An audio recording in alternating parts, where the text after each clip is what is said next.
Okay.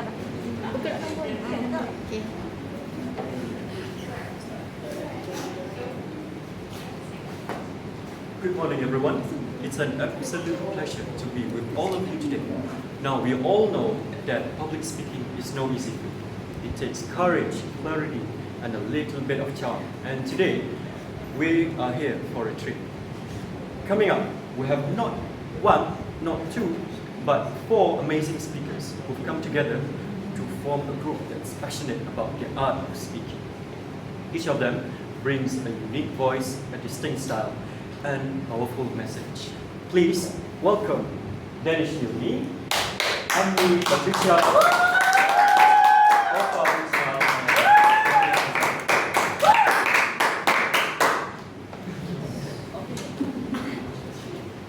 Assalamualaikum everyone. Now, imagine this, the victory of the underdog over the favorite team, the last minute penalty shot that wins the tournament, the high energy training montages. Many people love to glorify victory on the playing field, cheer for favorite victims. But here's the question, should we be so obsessed with sports? And is sports really good for us? Yeah, what does science have to say? First of all, it's well accepted that exercise is good for our bodies and minds. But that's definitely true. Exercising, especially when we're young, has all sorts of benefits, like strengthening our bones, clearing out bad cholesterol from our arteries, and decreasing the risk of stroke, high blood pressure, and diabetes. Our brains also release a number of chemicals when we work out, including endorphins. These natural hormones, which control pain and pleasure responses in the central nervous system, can lead to feelings of pain and euphoria, or what's often called as a runner's high. Increased endorphins and consistent physical activity in general can sharpen your focus and improve your mood and memory. So does that mean that we get just as much as benefit as going to the gym? Or do we get more in joining a team and competing? Well, here's where it gets interesting. Because it turns out that if you can find a sport and a team that you like, studies show that those benefits goes beyond physical and mental benefits of exercising alone. Some of the most significant benefits are psychological benefits, both in short and long term.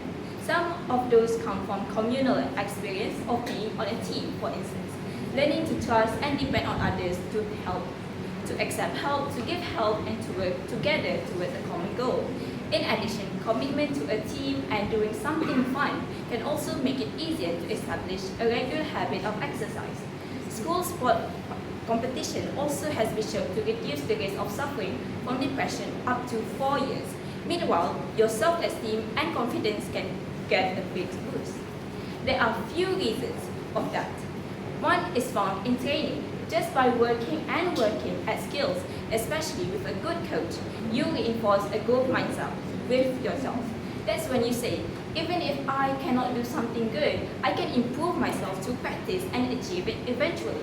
That mindset is useful in all walks of life. Through failure, one of the most transformative long-term benefits of playing sports, the experience of coming to terms with defeat can build the resilience and self-awareness necessary to manage academic, social, and physical health.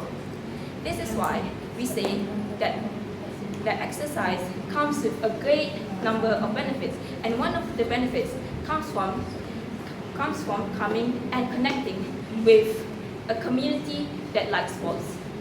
Also, that is why we as a whole and a community should work with sports regularly to lead a healthy lifestyle. That is all for me. Thank you.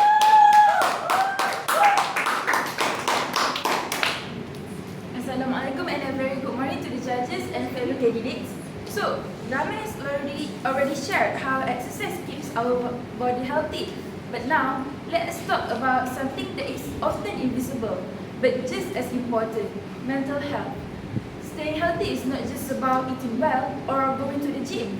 It is also about how we feel inside, our thoughts, emotions, and mindset. You can be physically strong, but if your mind is constantly stressed or anxious, your body will still suffer. You know, sometimes we are not even that weak or sick, but when our mind tells us we are, we start to feel it. That is how powerful our thoughts can be. There is a saying that goes, what the minds believe, the body feels.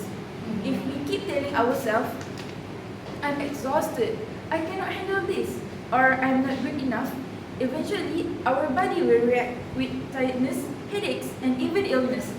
So, taking care of our mental health is just as important as anything else.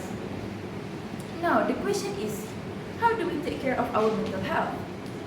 So first, one of the best ways is to find a hobby, something we truly enjoy doing. A hobby gives our mind space to breathe. It could be anything like drawing, singing, editing videos, journaling, or even watching K-dramas.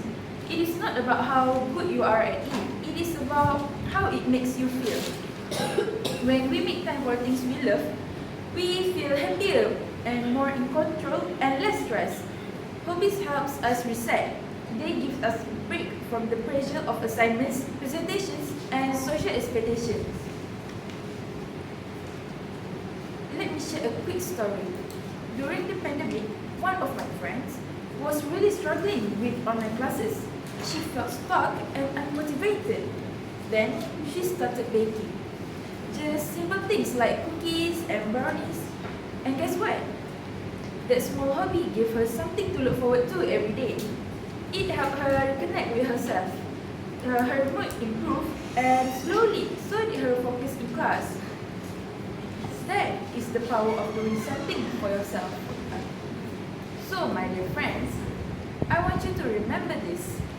Your mind and body are connected. To stay healthy, you need to take care of both. If your thoughts are heavy, your body will feel it too.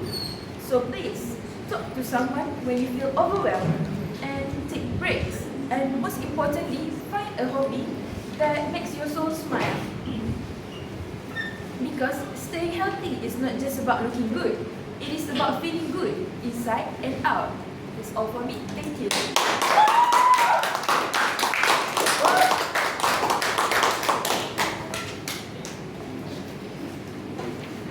So hi and Assalamualaikum to all the fellow candidates, the honor judges and the MC. So today I am going to start my speech with a simple question. Have you ever felt tired even after drinking 2 or 3 cups of coffee? Yes! Actually, this is because most of us actually sacrifice our rest time, our sleep the previous night. We are actually running out of the energy because of the previous night that we sacrificed. So, today I am going to highlight about having a rest. Having a proper rest can actually be a key of maintaining a healthy body. So, people always insist about eating clean, drinking much water, exercise regularly, but people actually overlook on having a rest or sleep properly or having enough sleep. So, do you know how important it is actually? No! Well, let me explain.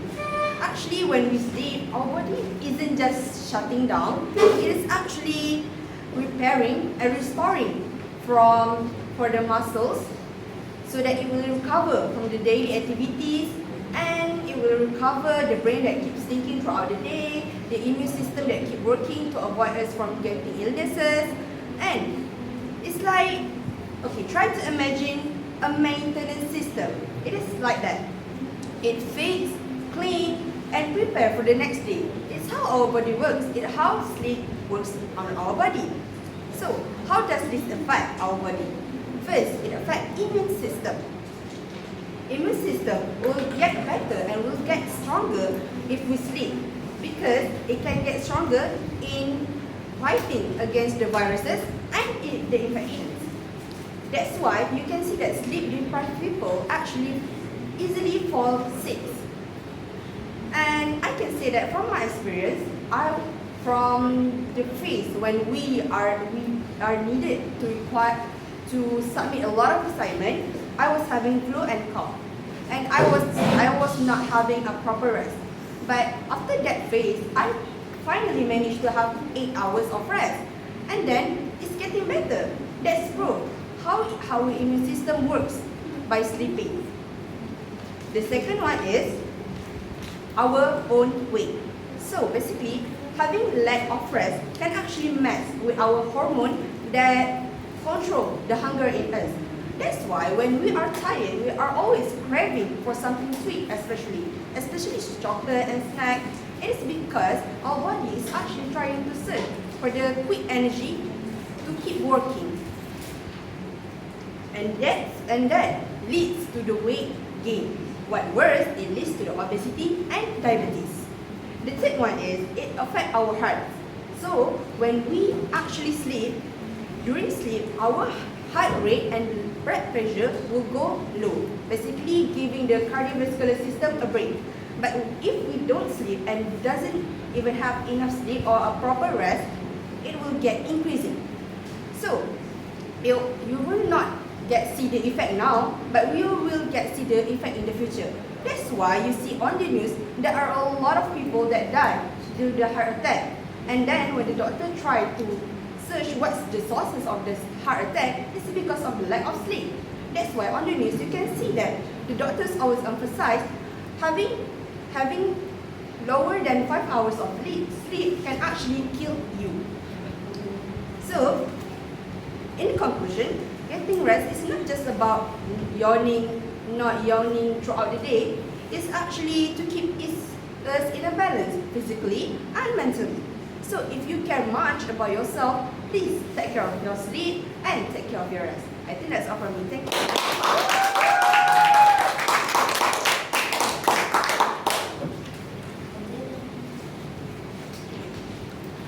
Assalamualaikum warahmatullahi wabarakatuh. Good morning to the honorable judges, the respectful people of the floor, the observant timekeeper, and the enthusiastic MC. So, for today's speech, I would like to discuss about a topic that we often overlook until it is too late. So, let me start with a story. A 42 years old man, healthy, energetic, and also as if he's still in his 20s.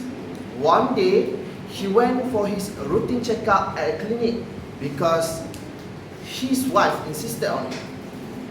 Well, what's the result? An early stage cancer.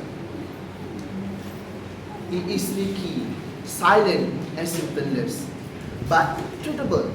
Why? Because of an early act of a routine checkup.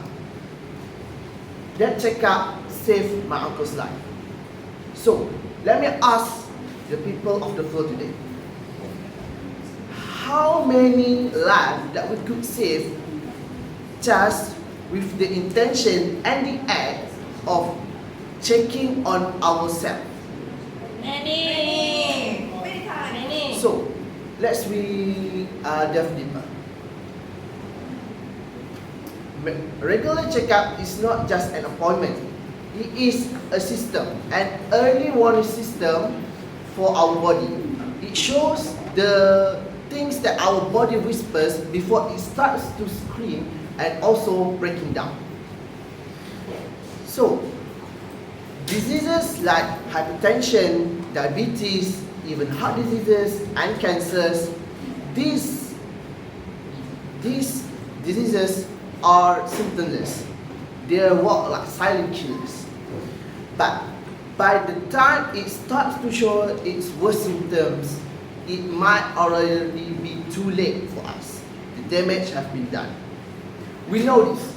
Yet, why we are reluctant to do this regular checkup? Because we feel fine? Is it because we feel young? Let me clarify. Feeling fine is not a diagnosis. Youth is not immunity. So, in order to counter this, we have to do our regular checkups. So, how do we address it? We have to make regular checkup a culture, not an afterthought.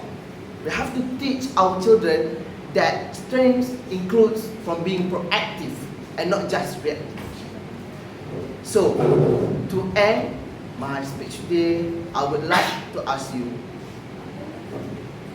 that is it health comes from the absence of disease or the presence of our awareness upon ourselves to stay healthy?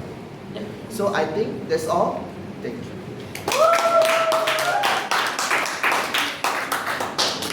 Amazing.